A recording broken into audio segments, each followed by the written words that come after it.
Welcome to Two Guys Make Podcasts. I'm your host, Jason Thompson. I've got my illustrious father here, Jim. What's going on, Dad? Hey guys, been watching what's going on in the news lately, and I kind of anxious to watch this debate this evening between the two alleged VPs. J.D. Vance and Tim Walz. Oh yeah, I think J.D. Vance is going to kill the shit out of him. that depends on. Well, I think you might be right because Vance is very good at pinning the ears back of the idiotic liberal moderators. Well, he's had a lot of practice. He was on with Dana Bash, who was not very friendly with him, and he was able to put her in her place. He was on with that other one on MSNBC on Face the Nation, and he kind of put her in her place. So he's gotten a lot of practice in some very unfriendly territory, and I think they said that Tim Walz has even less debate or interview time than Kamala Harris. So, you know what they say, those things are like muscle memory, and if you don't do it all the time, it goes away. And J.D. Vance has had an awful lot of practice. Well, Waltz has often said that he's concerned about this debate because he's never been considered as a good debater, and he has admitted that. You have to be able to think on your feet, and I don't think that he's able to think on his feet. Well, I do believe that people are setting the bar awfully low.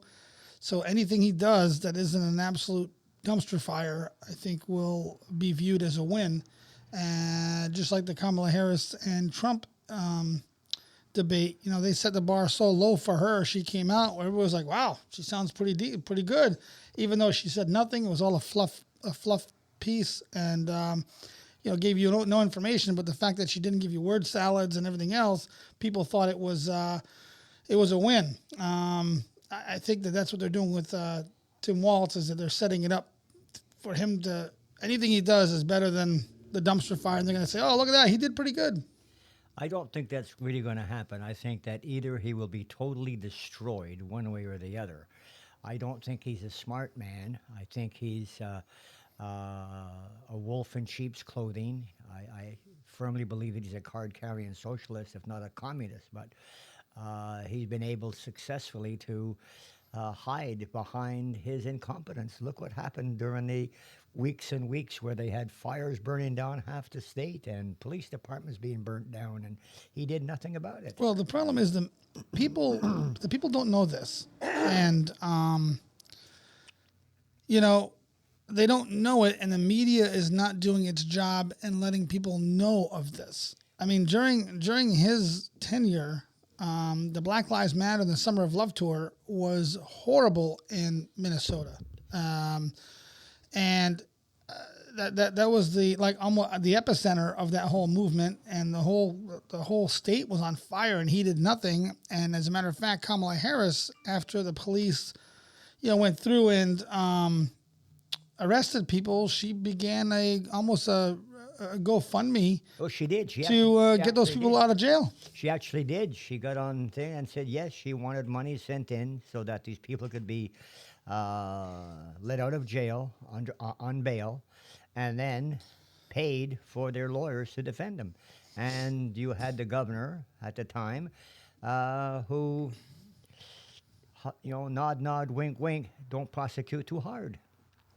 Well, and unfortunately, I think the media did not do the American people justice by not reporting any of that stuff. The media has not been a decent media since the day Trump came down the elevator at Trump Towers and said he wanted to run for president. I would say I was listening to Glenn Beck, and I believe it was Glenn Beck. Was that Glenn Beck or Brian Kilmeade? I forget which one it was. That said the media really picked a side and became activists during the 2006, 2008, when they really excoriated Bush for not going down to Katrina and doing a flyover and looking out because he didn't want to be part of the problem. Yet the media really went after him for not being there, and they picked a side. And yet they've been pretty much activists ever since then, when they realized that they could really affect policy and really affect the outcomes of certain situations by the way they report, and they became aware of that. And ever since then, it's been downhill to the point where now they're just an extension of the Democrat Party. I think that what's also that people are missing is that right around the time you're talking about Bush's being excoriated, look at who was starting to purchase and own all the news media. I mean, I think, if memory serves me correctly, about 95% of the news media in this country is owned by 3 separate corporations. You have Clear Channel. You know, and Murdoch is Clear Channel, isn't he? I'm not sure. Yeah, but exactly, but three corporations own 90. Who owns the Tribune? Chicago Tribune. That family owns a bunch of That's radio. Hearst, that's Hearst, isn't it? Is it Hearst? And, I don't. Yeah, I know what you're saying. Yeah. There's 3 or And 4. I think that the people who own this have been reading the Communist Manifesto that say, how do you, or actually, what's his name, and Rules for Radicals, that if Saul Lewinsky? he who controls the media controls the country, because you can convince people of just about anything. You have a lie, if you repeat that lie often enough, Start believing it. becomes the truth. Sure.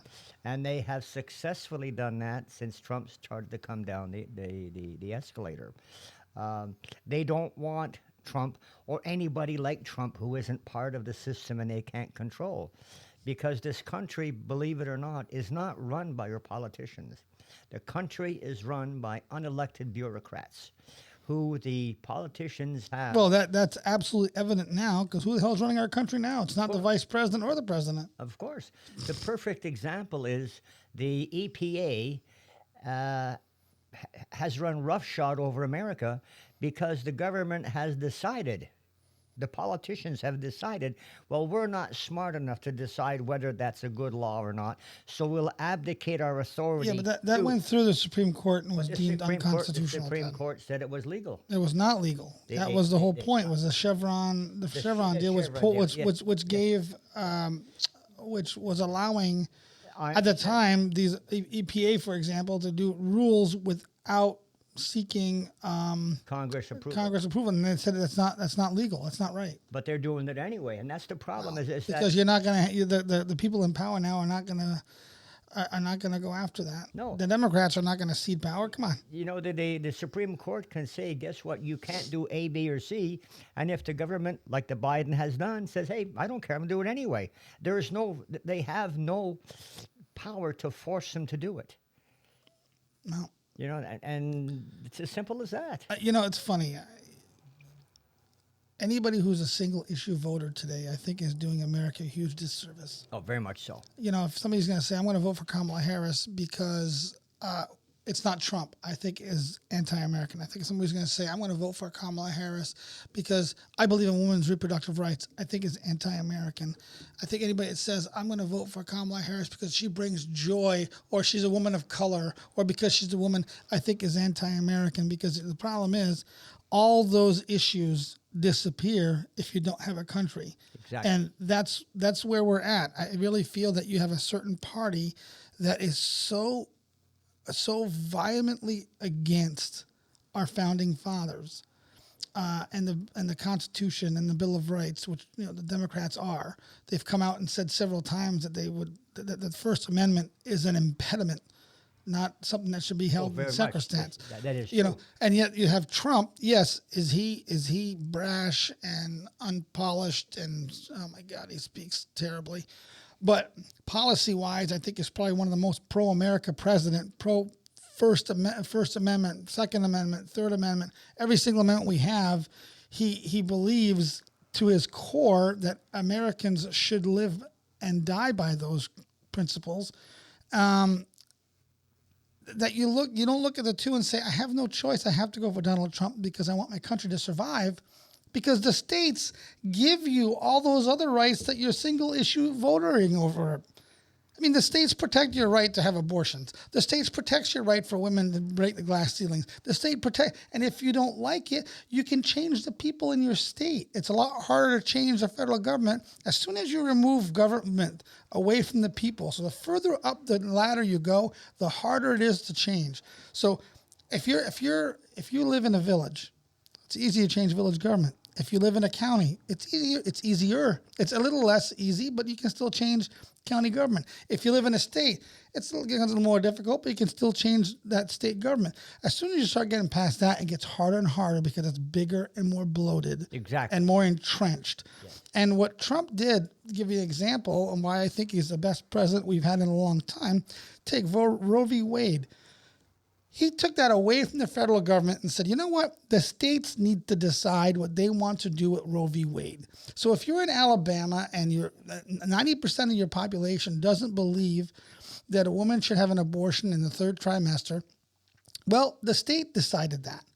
But if you live in New York and they think people should walk around with coat hangers and give abortions on willy-nilly right to the day of conception, the day of birth, well, you know what? If 90% of the people in New York believe that, then that's the law of New York State. But the other thing... And like Ronald Reagan said, vote with your feet. You don't like what's happening in your state, go to a state that agrees with you. People are doing it for tax purposes.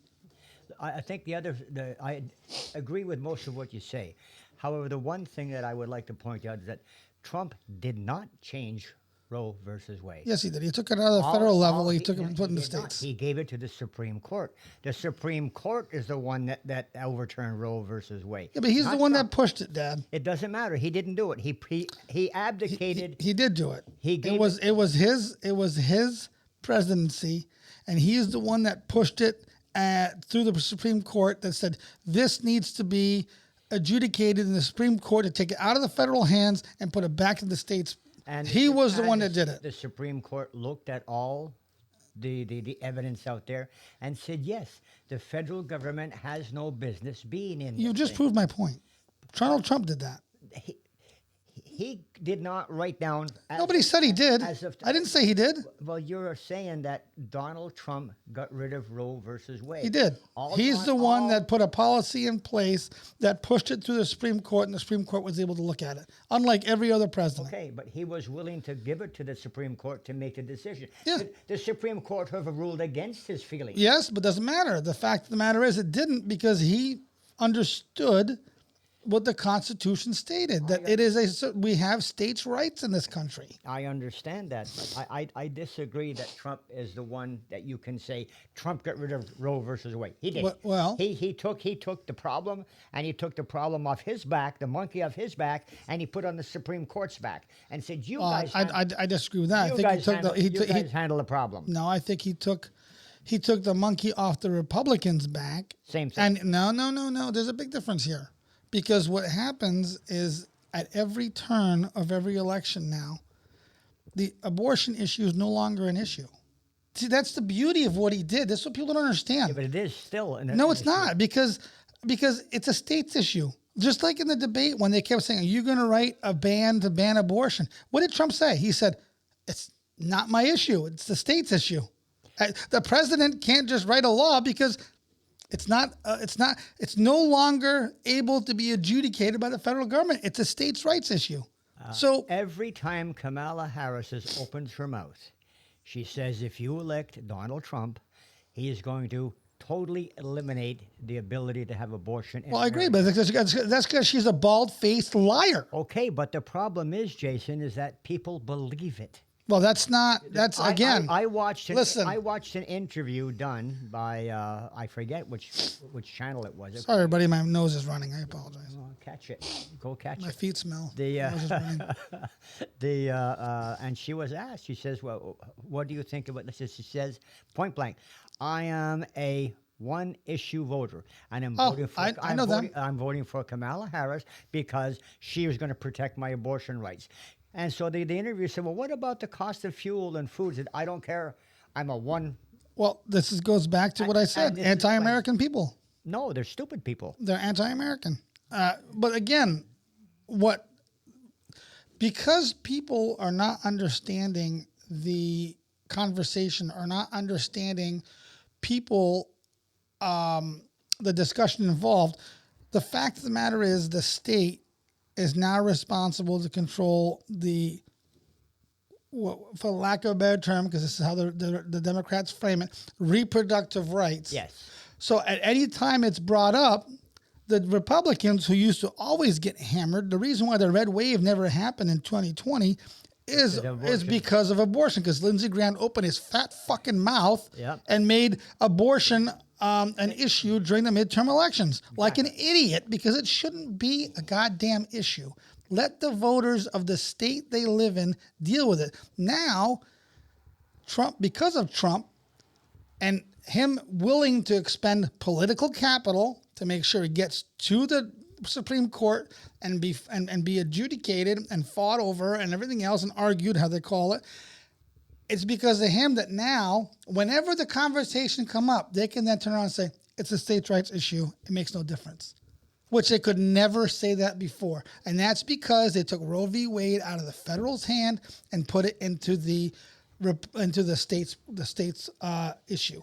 And that was a brilliant piece of political Showmanship. Well, It maybe was showmanship, but it but was the good. fact of the matter I is, agree. it takes that discussion out. So now every time somebody says it, the response should be, "It's not a federal issue; it's a states' rights issue." Yep. It's not a federal issue. It's just like he said in the debate when the moderators tried to pin him about the abortion ban. He said, "It's not a states' right. It's not a federal issue. It's a states' rights issue." Yep. So there's no more debate. They took the thing that killed Republicans every time, because it was always framed incorrectly. He's removed that discussion because I don't disagree with and you. that's what I mean though. I understand what you're saying, and I fully agree with it being down to the states' rights. I not necessarily agree with the rules and regulations regarding abortion right now, but that's for another time.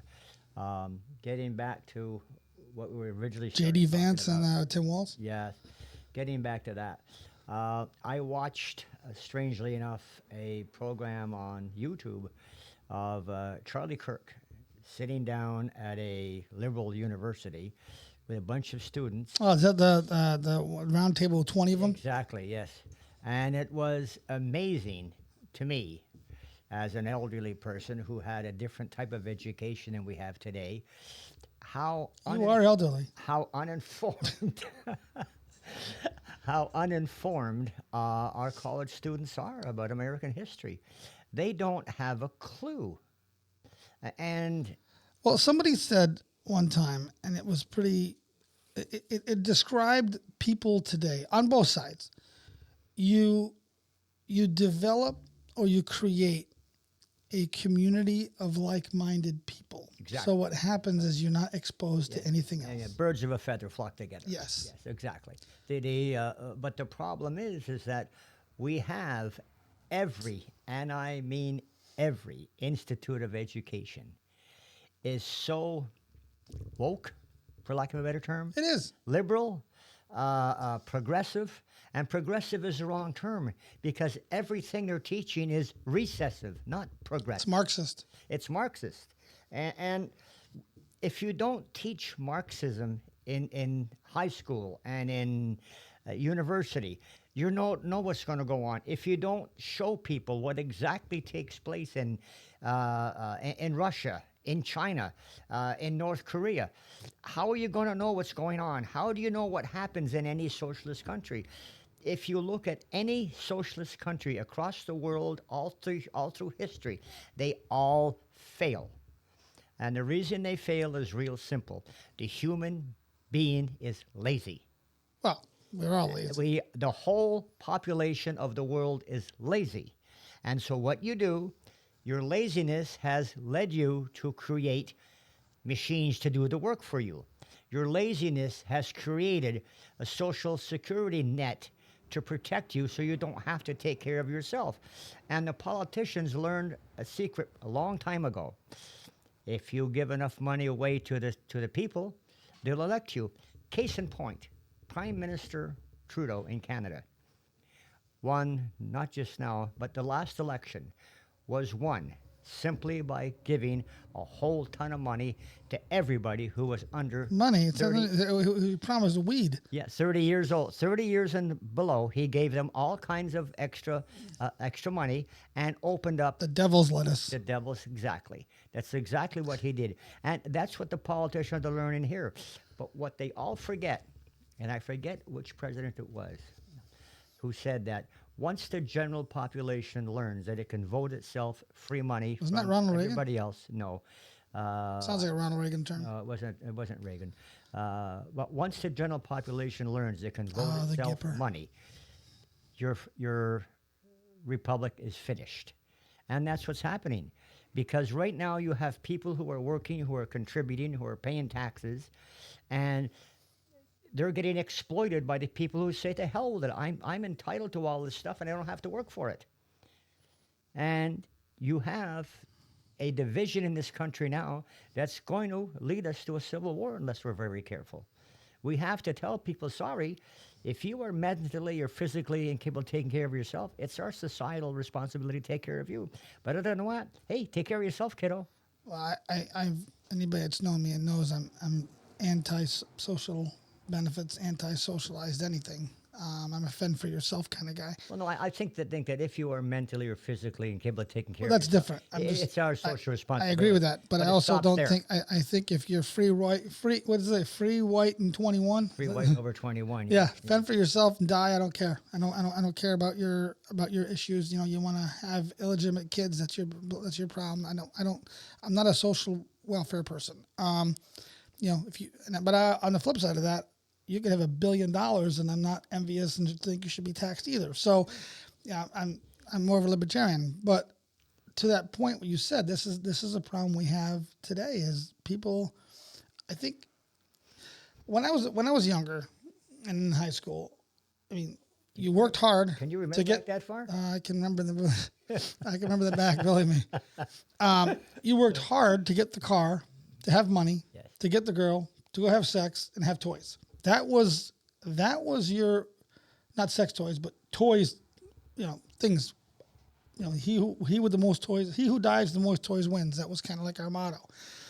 Now today, people are content sitting in their parents' basements eating Cheetos and being immersed in a video game and accomplish nothing and do nothing. And I have no way to relate to people like that. There was an old program on Star Trek, and what it was these aliens had sent a game over, and it was a pair of glasses you put on, and whatever you looked at the glasses, there was something that sort of Oh, I remember that episode actually. hypnotized you, And and you wound up being basically a vegetable, sitting down doing nothing, not being able to make up your own that's mind. happening. And this is what's happening now. I know a lot of my friends' kids who they lock themselves in their bedrooms and they are immersed in video games for Yeah. hours and hours Game of Thrones. and hours. Game of Thrones, a perfect example. And I think that's highly detrimental to our country and our society. But I think the government foments that. They encourage that kind of behavior Of course by you do. You can control the population that way. Yep. But I blame 100% the parents for that. I agree. 100% is that I want to be my kid's friend. all you have to do is you simply have to say, "Oh, I'm sorry. You want to have a Game Boy? No problem. Go out and earn it. Pick up some bottles, sell it. Cut the neighbor's grass, sell it. I'm not giving you the money to get it." But the parents today, they want to be their child's friend. They don't want to be their parent. They want to be their friend. How many children do I know today who call their parents by their first name? Or they go to school and they call their teachers by their first name. The minute you're using somebody's first name, you have a familiarity that's there, and you no longer have that certain level of distant respect that you would have. And that's been true throughout history. And we have changed this through our school system. We've changed this through our progressive thinking, and it hasn't done any good. We can see it all across the country. Well, I'm neither here nor there on that one. I'm ambivalent a little bit when it comes to that. Both my kids' friends, both my kids and their friends, have either addressed me as either Mr. Thompson. I've said, no, you can call me Jason, or they'll address me as Jason. Well, that's different if you allow them. But are very respectful. So Yeah. I don't know. I think it's by a case basis. I think if I don't know the kids and they're new to our house, I'm a Mr. Thompson guy. Once once I know them very well and they're over all the time, I'm on a first name basis. I'm not big like I that. understand that. We're talking about your kids who are right now. They're young men. They're not kids. They're 19. There'll always be kids in my eyes, Dad. I understand that. So will you always be my Settle down, my killer. little baby? Settle down, killer. And I think they'll always be that. However, you see like 13, 12-year-olds, 11-year-olds calling their teachers and their parents by their first name. Well, I think teachers want that though. But that's I wrong. think it breaks the. But that's not what Just you trying to connect with kids today. The problem is, Dad, it's not the same world you lived in, and you have to realize that has nothing to do with the parents. It has a lot to do with society. When I was a kid, it'd be the norm to have your parents spank you. Well, now you can go to jail for that or take your kids taken away. I mean, I can remember. But does that make it right? That's Doesn't the point. matter. It does. You have- I don't disagree with you, but Progressivism has created this problem. You have to change it. You can't say, oh, well, throw your hands up and say, oh, you hear that dripping water over there? That's me washing my hands over the issue. You can't do that. well, that's the way it works, Dad. But you can't unless you have a political and social will to look at what's going on today and say, wait a minute, this experiment didn't work. It's not working. We wokeism. have to change it. Wokeism is your perfect example. Yes. 90% of the people don't believe in all this transgender bullshit. Yeah. Most people don't believe in the woke pronoun bullshit. Yet everybody goes along with it because they don't want to be labeled. Yeah. I don't care what somebody does. You want to have sex with guys? I don't care. You want to have sex with girls? I don't care. I really don't give a rat's rear end what you do in your bedroom. When you start pushing that ideology on me and want me to accept it as mainstream, that's where I am vocally against it. But most people aren't me. And they don't want to deal with the social repercussions of being called a bigot, homophobe, or whatever other names they want to name call you because people are too weak-minded to say, well, you know what? I'm queer, and I love my queerness, and I'm going to enjoy my queerness, and I'm going to relish in my queerness instead of saying, I'm queer, I'm offended by what I am, and I'm going to force you to accept it because that's the only way I can validate myself. Yeah. Well, you know what? I'm not going to validate you because you can't validate yourself in your foolishness. And unfortunately, most people don't think like that.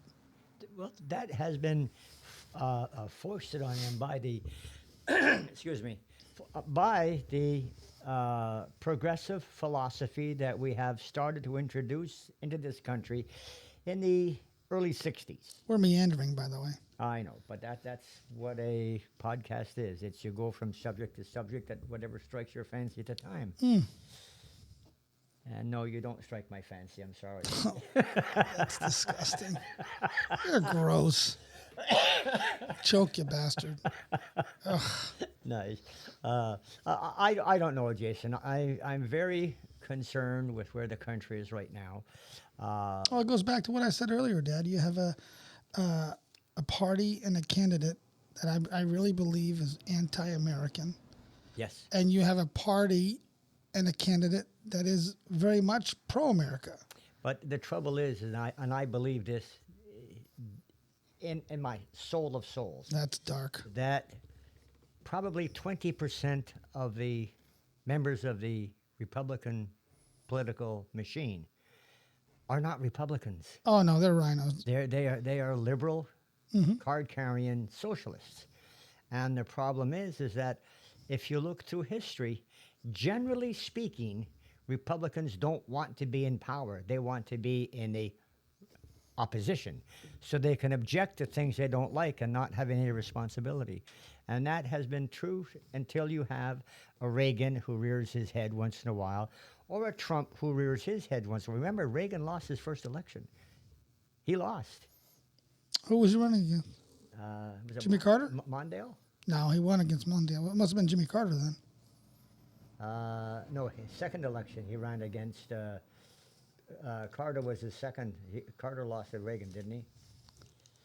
Well, I let's forget. let's ask Mr. Google. So Yeah, keep yeah. talking. I'll look it up. Yeah, they know everything. Yeah. Yeah. Well, keep talking. Okay. Well, and you just want me to dig a deeper hole. That's all. I said I'm looking it up. I I said know. just keep talking. Yeah. The but and if you look at, I'm going to just go on a different tangent right here. I was looking and reading some of the Federalist papers the other day. One of the things that, if you read those Federalist papers and then you look at what really happened in the country, the 13th, 14th, 15th, and I think the 16th Amendment had to do with slavery, releasing the slaves, giving the slaves the right to vote, giving women the right to vote, and I forget what the other one was, but every one of those was backed at minimum 90%. Well, the worst was the 86% by the Republican Party, zero by the Democrat, absolute zero. The Democratic Party voted zero to free the slaves. Well- Republican Party voted zero to give the slaves the right to vote. Republican vote. You mean Democrats? Democrat Party voted keep saying zero. Republicans here. Well, the Democratic Party voted zero to allow the slaves to vote. Well, the Emancipation Proclamation was brought about by Republicans. Exactly. And furthermore, the Democratic Party It wasn't only- until only 1964 voted- that blacks were always Republicans and they switched to the Democratic Party. the Democratic Party only voted 23% to allow women to vote. So- and yet the women flock to the Democratic Party. They don't understand why they have the right to vote today. Democrats didn't want them to vote. In 1966, Reagan was elected governor of California and was reelected in 1970. And then in 1980, he won the Republican nomination to run against Jimmy Carter. Okay, but who did he lose against? He lost the first time around. No, that was it. The only time he ran for election was the first time was 1990 for president. That's what it says here. Then I stand correct. I was always sure he lost the first time around. Reagan took office in 81 and then won re-election in 84 in a landslide against Mondale. It was against Mondale, yeah. Yeah, it was a landslide. That was, Yeah. But yeah, so there you go.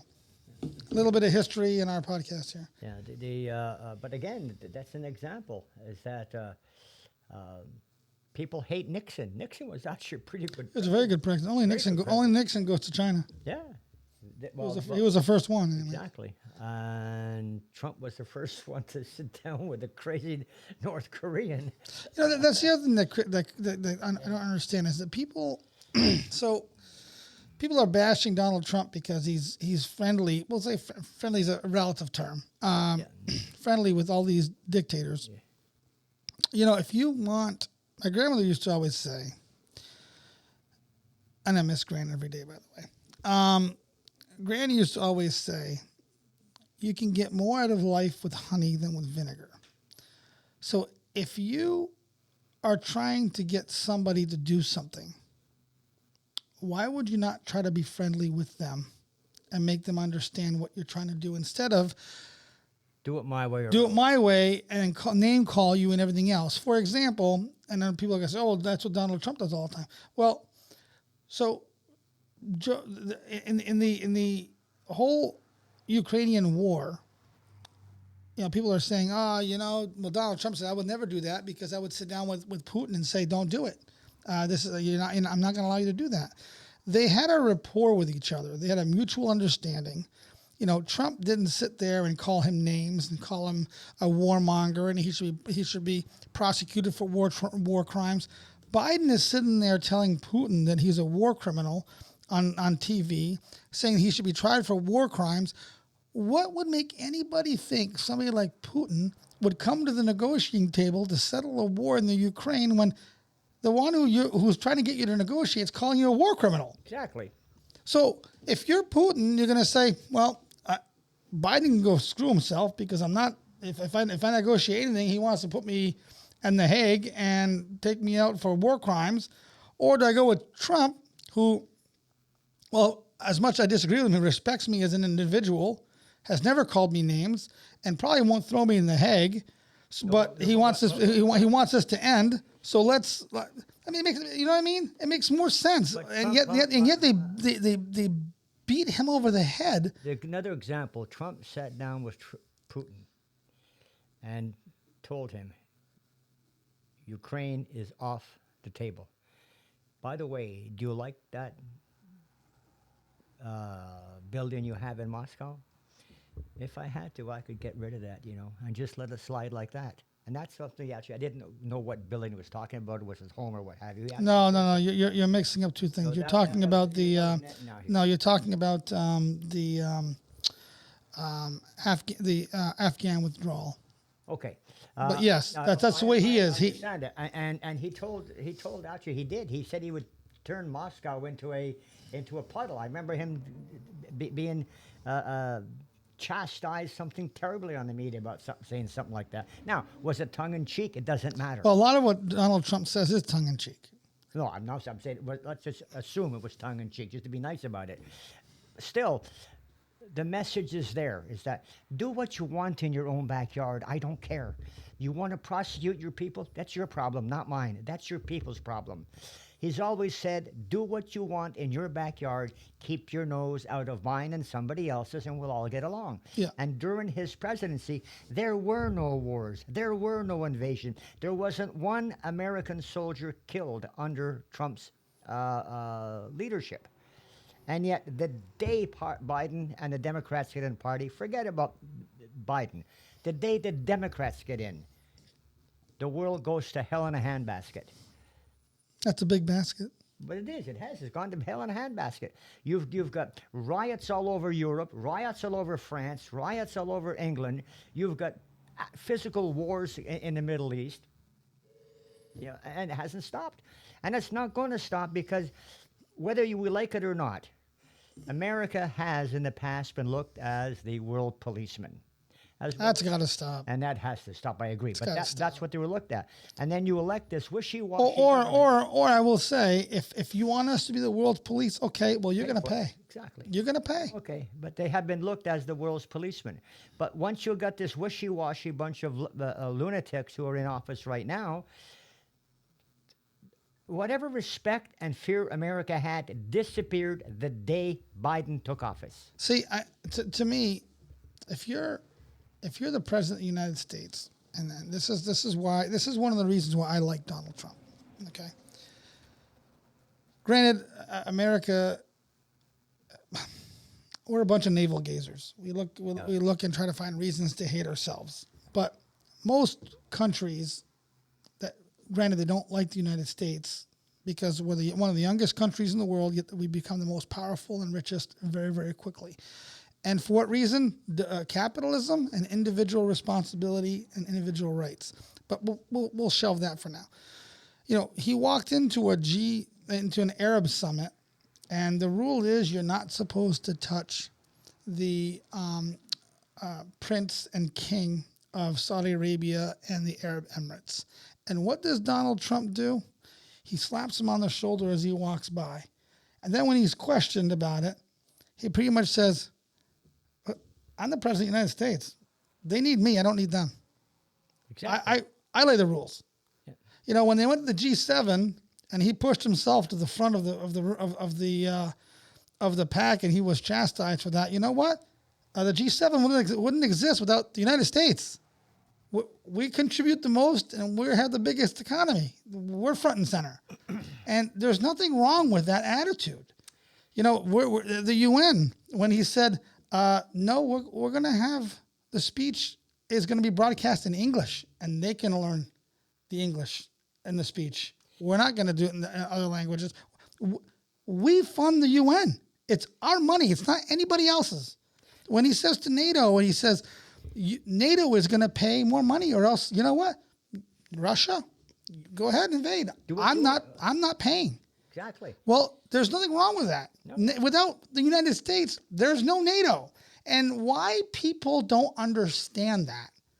Yes, I can guarantee you if Russia decided to advance onto any NATO country, whether they were given their fair share or not, and Article 5 was implemented, whether they're paying or not, I can guarantee you Trump would send absolutely every single thing we got There's no and doubt- destroy. there's no No, let's doubt- not. there's But the no problem doubt. is people believe he wouldn't because they're stupid. Yes, of course. And the fact of the matter is, it's time for us to stop taking back seats to anybody, because without the United States, there's no fucking seat. We shouldn't take the back seat. No. It's either, and I would tell all 179 countries that get aid from the United States, and believe me, guys, countries like Britain, China, Russia, Canada, Spain, every single NATO country gets money from our tax dollars into their treasury to do whatever the fuck they want with, should be told, this is the American line. This stops You now. either toe it or you are no longer a partner of ours. And it's time that people realize that without the United States, there is no world, No. because there's chaos. Because without the Americans buying stuff, there's no economy in almost every other country, because we are, not only are we the protector, the economy, the producers, and the consumers of the world. Granted, I think China's starting to, because of American influence, they're developing their own abilities, and so is India. But the fact is, we still have it now, and we should learn to use it a lot more than we do. We have this problem in America where, oh gee, I know that was a long rant. Sorry about that. we have been taught to feel guilty because we're successful. Terrible. Well, guess what? I'm successful. I don't feel one little bit guilty at all about it. I don't feel guilty at all when I can go to a store and buy a T-bone steak and my neighbor can't afford anything else but a hamburger. That's not my problem. I worked hard. Most Americans work hard for their money. They should be proud of it. They shouldn't feel guilty about it. But the education system has foisted on the American population, oh gee, you're only successful because you stole from everybody else. No. Slavery made I think they teach that in schools. Well, if it wasn't for slaves, you wouldn't have an America. In case you don't know, people, there are more slaves in the world today than there ever were. Well, there were plenty of different nations slaves in the United States. yeah. There were Chinese slaves. Yep. There were Irish slaves. There Yep. were black African slaves. Yep. I mean, a lot of ethnic backgrounds were imported into this country to build it in one way or another. Yep. And what happened is... And I'm sorry, I will be so bold as to say, if you don't like it here because you felt you were slaves, leave. Yes. Because I can guarantee wherever you're going to go to isn't going to be as great as here. That's the problem. They want to take their problem, their inability or unwilling to change their situation, and put that monkey on your back and try and make you feel guilty about it. Reparations. This is one thing Exactly. Kamala Harris is pushing. I can't stand. Well, I've done nothing As much to as I enslave anybody, and yet much as I dislike Knudsen, at least he vetoed that bill in California. He vetoed 100 and some odd bills 162 bills over the weekend. One of them being the reparations. well, look at what Kamala Harris just proposed. Again, we're meandering, but this House bill that she is proposing to give $25,000 credit to first generation home buyers. Now, that sounds great. We're going to give money to people to buy homes. The caveat is the first generation. So if your parents owned a home, you don't qualify. No. So whose parents don't own homes? Immigrants. Undocumented immigrants by the millions. Don't own homes. So this is 100% a program to give non-Americans homes, taking from hardworking Americans to give to somebody else that didn't earn it. I'm so sick and tired of giving our money away to people that don't live here. I've come to the point, I think I've come full circle with it, where I would rather give my money to municipalities than give it to any one individual that hasn't worked at least 10 years paying taxes in our country. Yes. Agreed. So how do you change it? You You got to vote all Democrats out. Exactly. And it's not going to happen because of the same thing that I was saying happened in Canada. The Democrats will turn around and they will give you a handful of candy in exchange for your vote, and they will vote for you. Well, hold on. What kind of candy? I mean, is it like Werther's? Oh, hey, little boy. Is it Werther's candy? It could be Werther. I like Werther. Maybe it's Kit Kat bars. No, Werthers are the good candy. See, I could be persuaded depending on the candy. Yeah, you could. I bet you could. I like candy. So, well, folks, that's gonna wrap it up here. Yeah. We've been on for about 45 minutes, and actually, we're just testing out our new equipment. Hopefully, it sounds good, and we can publish this. Thanks, Dad, for the impromptu visit and testing the equipment with me. We're going to be on tonight and watch the debate between Waltz and J.D. Vance. Hopefully, it's an absolute dumpster fire for Waltz because I can't stand the guy, and his wife is even worse. Yeah. Oh, my God, his wife is terrible. She's like, oh, my God, I can't do it. Looks like somebody from The Simpsons. Yeah, no, well, The Simpsons do predict a lot. But with that said and done, till we meet again. Bye, guys.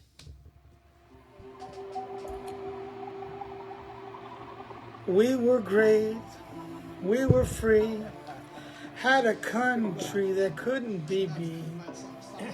We were right